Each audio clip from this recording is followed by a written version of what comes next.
Стороны обсудили текущие вопросы предупреждения и ликвидации последствий чрезвычайных ситуаций.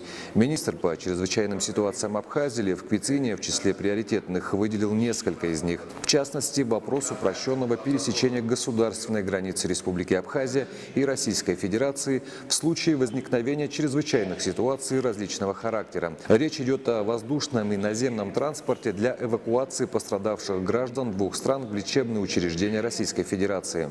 Крайне важной для МЧС Абхазии, по словам министра, является проблема подготовки профессиональных кадров, в частности медицинского персонала высшего и среднего звена.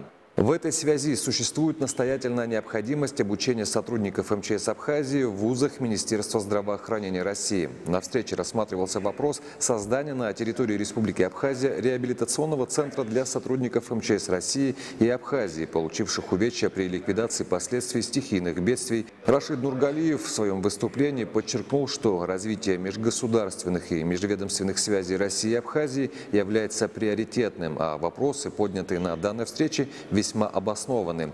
Совет безопасности России поддержит конкретные предложения абхазской стороны по данной проблематике и будет способствовать их решению на различных уровнях. В заключении встречи Лев Квицыня преподнес Рашиду Нургалиеву памятный подарок.